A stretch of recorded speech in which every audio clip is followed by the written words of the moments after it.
What's up? I'm Trent Windsor, and we're here in search of the perfect shuffle. It's time for another segment of New Editions, where I go through the new music of the month, and I review all the songs that I think are worthwhile, all the songs that are worth throwing on your perfect shuffle. Obviously, I can't review every good song that came out this month, but I will hit the highlights and I'll go through a bunch of different genres. So hopefully everybody can find something that they're interested in, that they enjoy. May has been a big month for music. There's been a lot of really huge releases. A lot of really great music has come out. The first thing I want to talk about is somewhat of like an honorable mention. The Lonely Island is a comedy group. Andy Samberg is probably the most famous of the three. They released a brand new special called Bash Brothers on Netflix. The soundtrack is on streaming services as well, and the music is insane. The production is out of this world. The lyrics are hilarious, but especially when they're paired with the visuals of the Netflix special. So go watch that, go check it out, listen to the music. I have been loving it this month. Alright, let's get into the meat and potatoes of this video. For all you vegetarians out there, the leaves and potatoes. In the month of May, there's been a lot of really great rap that's been released. A couple of albums that I really wanted to mention. There's a brand new album by grime rapper Skepta, which is really incredible all the way through. Great production, really great raps from Skepta. Go check that out. The big one that was released this month was Tyler, the Creator's new album, Igor, which is an incredibly diverse and really ambitious project from Tyler. Go check that one out as well. The first song I wanted to talk about in the rap genre that came out this month is called Pups. It's by A$AP Ferg and A$AP Rocky. These two guys have some incredible chemistry on this song. Obviously, they've been working together as part of the A$AP mob for a very long time. So they know how to work together well, and they really come together to form an absolute banger on this song. The beat is absolutely wild, but it's got an old school vibe to it. It kind of feels like Grandmaster Flash and the Furious 5 just went off the rails. The raps, the verses are really incredible from both of these guys. I love A$AP Ferg's wordplay. I love when he says that it's about to get uglier than Balenciagas.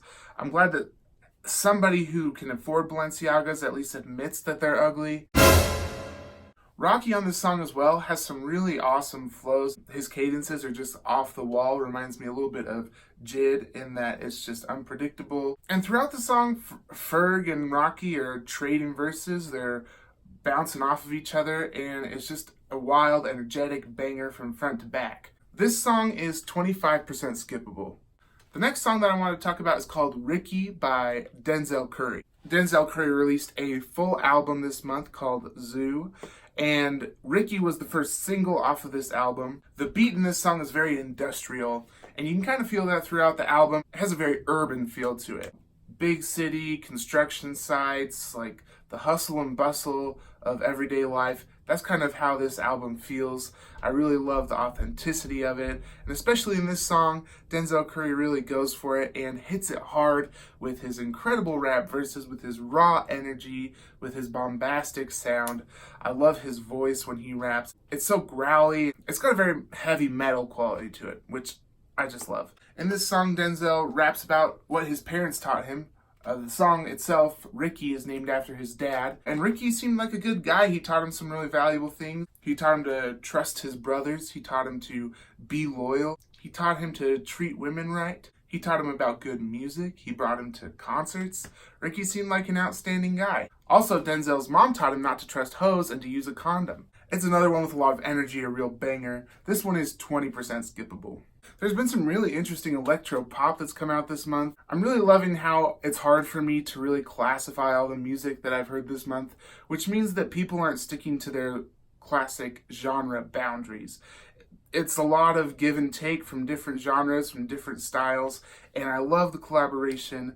The song that I like to talk about from the quote-unquote electro pop genre is called Walking the Cow, and it's by a group called 45 Acid Babies. This song is so freaking weird, but I love it. Let's just start with the cover art for the single. It's a bunch of drakes that are crying surrounding the head of a cow. So that's cool. I genuinely love that. Also, I love that Drake's crying because he's a little whiny baby, and that's okay. We need some soft boys out there. Drake, don't make a diss track about me, buddy. The song is just this crazy, off-the-wall, unpredictable collection of sounds. There's some cool electronic aspects to it. There's some really cool bass to it. The chorus is totally in a different key, totally in a different vibe from the rest of the song, but I love the way that it just keeps you on your feet, keeps you guessing. You don't know exactly where this song is going to go. It's definitely worth a listen. It's not going to be for everybody because it really is so wild. So I'll say this one is 40% skippable. There's been a lot of really great indie rock that's come out this month. There's a brand new EP by the artist Still Woozy, which is really cool. Once again, a lot of different genres in there. There's also a really great project out by a group called The Vaughns. Very cool, relaxed indie rock. Go check that out right now. The first song I wanted to talk about in the indie rock genre is called Evil Spider, and it's by Bene. This song has a really bass-heavy, relaxed beat. And I'm not talking about bass like 808's bass. I'm talking about just like a little slap of the bass. Her voice is a very sultry, smooth alto. It really stands out to me and really makes this song for me. And it's just really, really catchy. Really great tune. Honestly, a pretty simple song. So go check this song out. I think it's really great. I would say it's only 20% skippable. The next song I want to talk about in this genre is called How Long, and it's by Vampire Weekend. Vampire Weekend released the full album, Father of the Bride, which is an incredible project. I don't think it's getting the praise that it deserves. This song, How Long, is just a light-hearted, catchy tune. I really love the minimal but very tasty guitar licks on here. The cool part about this song is that all the little tiny details work together. All the details on their own are very minimal. They are not grand, they're not incredibly complicated, but they come together to form this song that I think is really catchy, really interesting. It's very playful despite the fact that it's about having a terrible relationship. It's just another instance of Vampire Weekend showing off their incredible skills as songwriters and as performers. This song, I would say, is 30% skippable. There's been a lot of really great rock that's come out this month.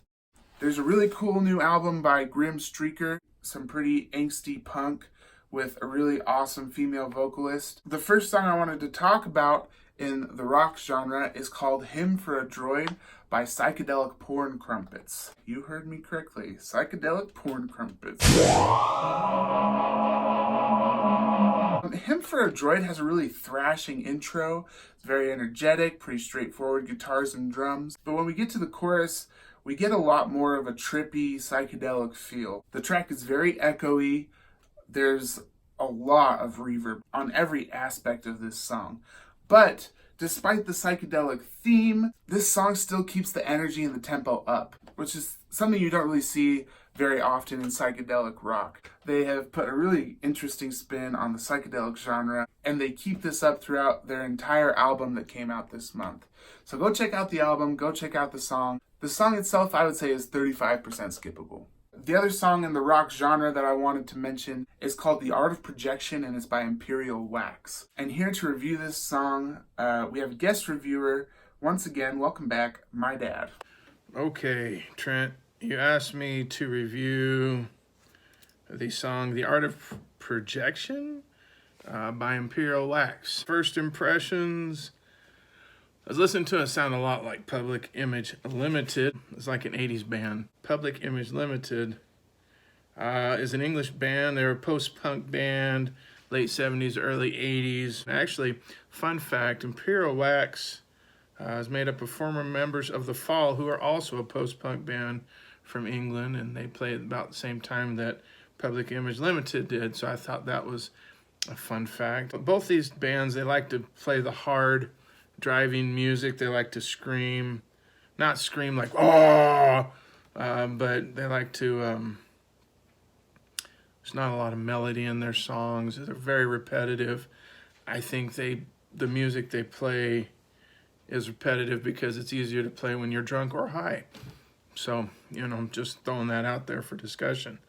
It's an okay song. It's a song that I would listen to, this Imperial Wax song, The Art of Projection, is a song I would listen to if I was chopping wood and needed motivation, or if I were lifting weights.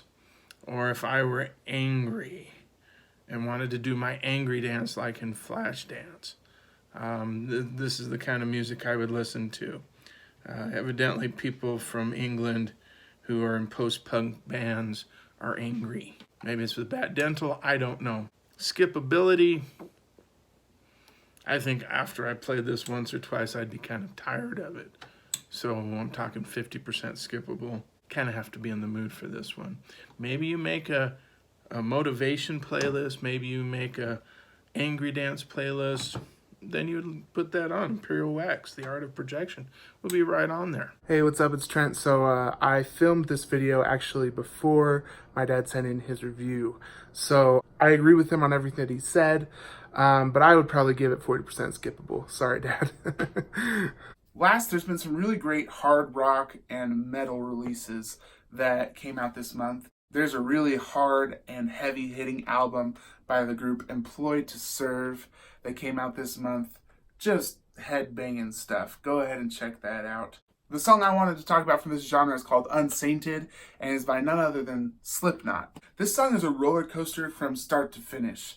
We begin the song with these choir vocals, a sung chorus from Corey Taylor. We get right into it with the verses, just thrashing guitars, heavy drums, shouted, snarled, growled vocals, just everything that you could hope for from Slipknot is right here in this single. I really love the drumming on this song. It's not too repetitive. He really keeps things interesting and switches it up. It's far from basic, just really interesting and unique drum patterns from this guy. The kind of stuff that really takes this song to the next level here. There's also a really, really cool glitchy breakdown. They throw in a little bit of an electronic component to it, and it makes it feel like the computer's glitching, the simulation is crashing. Oh man, it's so cool.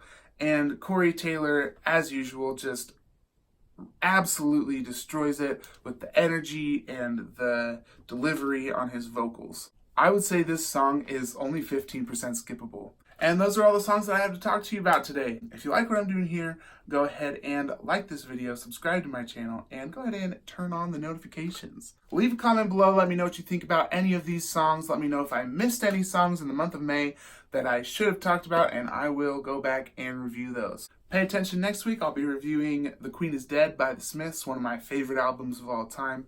So stay tuned, it'll be a really good one. The links for all of the songs I talked about today will be in the description below, as well as the link to the playlist for this month on both Spotify and Apple Music. I'm Trent Windsor, and this is The Perfect Shuffle.